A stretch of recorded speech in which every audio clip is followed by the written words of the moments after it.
Director is Tommy Bell. Dutch Fork comes in with a record of 12-2. Hillcrest with a record of 13-1. I'm going to ask each coach to introduce the players that he has here this morning, and then we'll open the floor for questions. Coaches? I brought with me Matt Colburn, our fine running back, number 31, who is committed to the University of Louisville, and also Shrine Bowl selection. And I brought our outside linebacker, strong safety, number 7, Lane Ecton, who is a Georgia Southern commit, and also a Shrine Bowl select. 2 fine football players. I have Jalen Scott, middle linebacker, number 8. I have number 71, Gordon McBride, North South West, our quarterback, Colin Sneed, and number 12, and I have our safety number 5, Seth Wiggins. Did both coaches give us scout reports on the other team you're playing? And also, your biggest adjustments since the first of the year to get here today? Adjustments since August 1st. Coach Ford first. Okay. Scouting report, they have an excellent running back. Hard to stop, run power for multiple formations. Number 7, excellent defensive back, very physical. Well-coached team, very solid on defense, very multiple on offense. Kids are well-disciplined. And it's not my first time going against.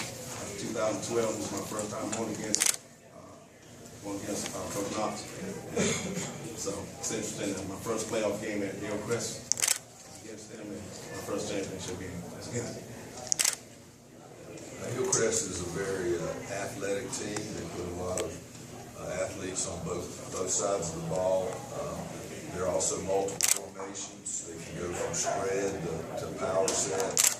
So they give you a lot of different looks when you're on the defensive side of the ball. So that'll be a great challenge for our defense. They like to move around when they're on defense, so they'll present some problems for us. Defense. So they got a fine athletic football team that seems to be very hungry. So maybe the loss in 2012 has spurred them on to get to this point. But you can tell they are very, very motivated football team. Can you talk about what it's like to be here at the state farm 2 years ago? Last year, I mean, it's kind of quick, hasn't it? Well, to you, it probably came quick, but not to me. I try not to allow myself to sit and think about it. Probably when I go to the North-South, I'll have an opportunity to reflect, but there's no time to reflect right now. We know we have a lot of work that has to be done. We're going against the best team that we have faced all year, hands down. And so I try not to think about what we have accomplished and how far we've come. I just try to take one day at a time and try to keep our kids prepared and keep them going. Coach, if my research is correct, it might not be, but this is your first trip to the state football championship for Hillcrest, and the last time a team from Greenville County went in 4A was 1977, 37 years ago. What does this mean for your school and for Greenville County football? According to the coach, he said I should get a raise. It's humbling. This whole journey has been humbling. We know, I try not to think about it, but this week has been an eye-opener, and people have been, just bringing it to our attention. That just shows how far Greenville County has to go. 15 high schools in our district, and it's hard to compete against the other counties around us. But we try not to make no excuses. We try to make the best out of what we have and enjoy the journey. For the players, what does it mean for you guys to be the first team from Hillcrest to play in a state championship? It's a big honor, but we also want to be the first team to get there and compete. It's not enough for us just to be there. We want to be there and compete at a high level. For both coaches, what do y'all remember about that 2012 game? And in some ways, was that sort of a turning point for both programs? Because Coach Nachi ended up going to the championship game for the first of 3 straight times, and then it seemed like also for Hillcrest that was sort of the game that really got the program where you're at right now. It was a turning point for us. There's no doubt about it. The thing I remember about that game was how big the tight end was. I remember the running back running extremely hard that night. And I knew in order for us to continue to compete on this level that we had to make a strong emphasis in weight room, strength and conditioning. The average Greenville County team, they do make it to the playoff, exit out first round or second round. In order for us to do something out of the box, do something that the other schools are not doing, we had to do something special in the weight room. We had to get more commitment, raise the level of expectation, and try to get true athletes out on our team, and no longer just use football as a place for non-athletic kids to come out just to get a letter. So the attitude and philosophy has changed tremendously. But that was the thing I remember that night, 2011. I remember going to a game, seeing them play Burns, and I remember sitting in the stands and saying, man, what it would be like, to play here, not even knowing the next year I was actually playing against them. So I found the words to be very powerful, and we definitely spoke this situation where we are today, right now.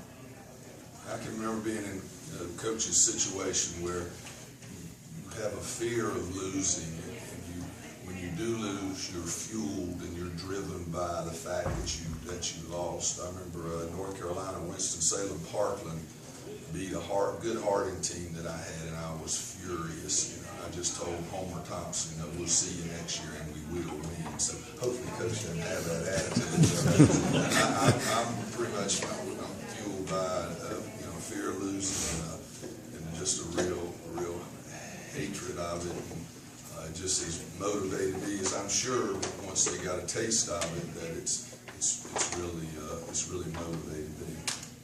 Coach Knox, when you came here with a plan of these guys can be winners. Did you have in your mind that we can be in the championships 3 years in a row and win every year? That's why the principal hired me. I told him I'd be there. We'd be there in 3 years or before. I mean, that's just, if you go in, you tell the kids. I told them first year we were going to compete, and I didn't know if we could get there, but if they, lived up to what my expectations of them were. That first class I had was awesome. I mean, like you said, we had a huge offensive line. We had great running backs. So the pieces were always there. It's just sometimes getting them all to fall into place is difficult. But no coach goes somewhere and says, we're just going to compete. I just went in. Here's my plan. Dutch Fork athletes were hungry for a winner, and they bought into it immediately with the weight training, the year-round 7-on-7s, the summer training Monday through Thursday. Everybody, just including the administration, bought into it, so it fell into place, and we just got a good group of kids also.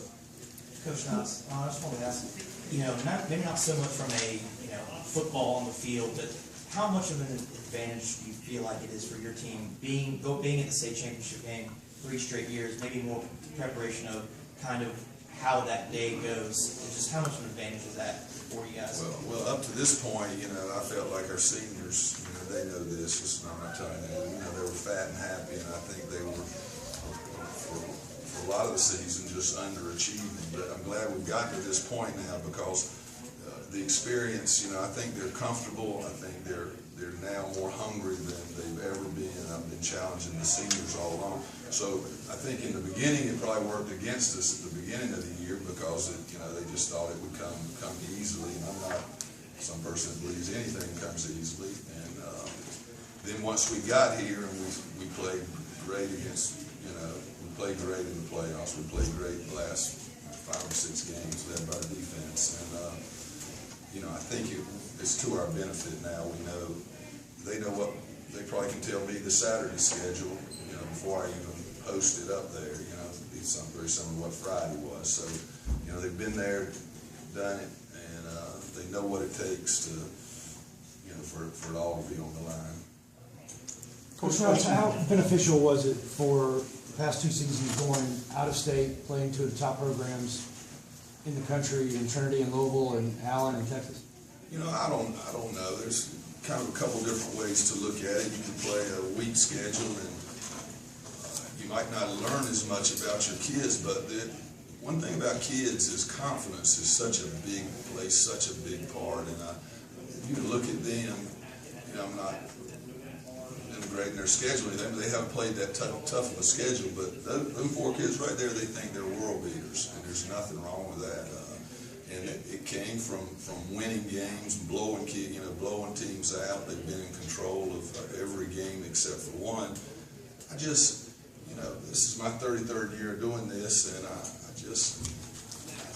had seasons like that, and the older I get, the more I like, I just like, you know, challenges, and it's, you know, we don't want to play teams that aren't any good. I mean, but that's a double-edged sword. You know, we got beat up in Texas now. We got, you know, those are men out there in Texas, and we got beat up, and it shook our confidence a little bit, and it shook their confidence, my confidence, the coach's confidence, and it took us a little while to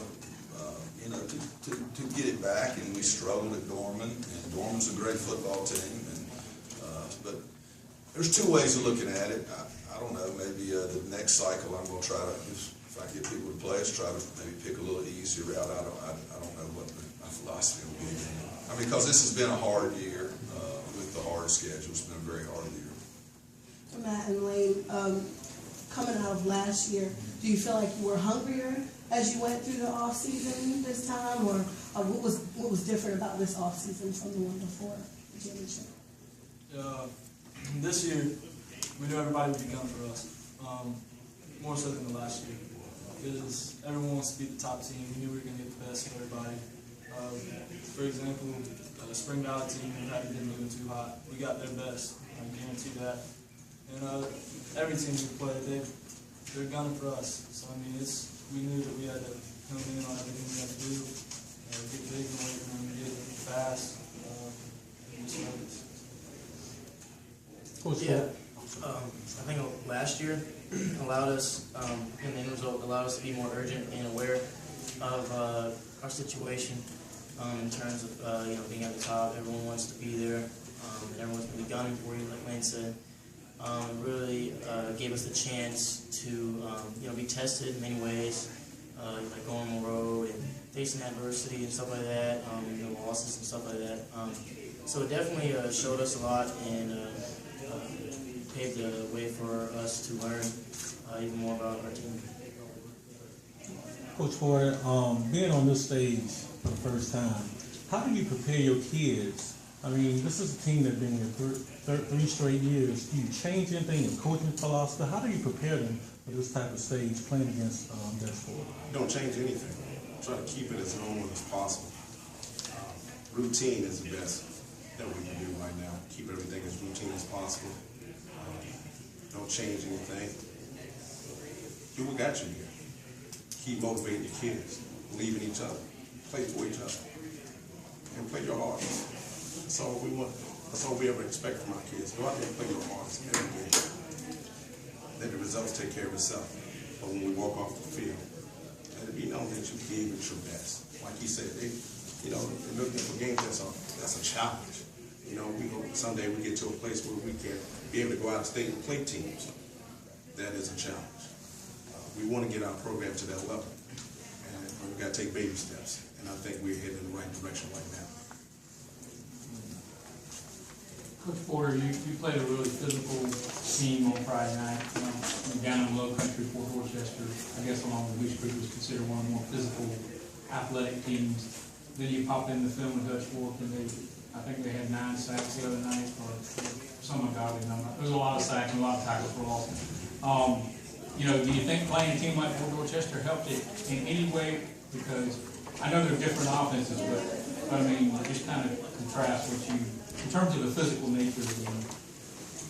No, not really. I think when I look at the film, I see Dutch Fork. I see an experienced team, been there before. A team that's calm, well organized, and what they do in their scheme, execute the game plan very well. got to stop more than one player. Comparing the two teams, we knew we had to stop the quarterback. We knew we can make Fort Dorchester one-dimensional, stop their run, they can't pass. And we knew we had a chance to win the game. Well, can't say that same philosophy for this week because years of experience that the coach has and his team being in the championship game, I know they're going to make adjustments, so we just can't rely on what happened last week. That's in the past now. Coach Porter, could you talk about the leadership that your junior quarterback, Collins, needs?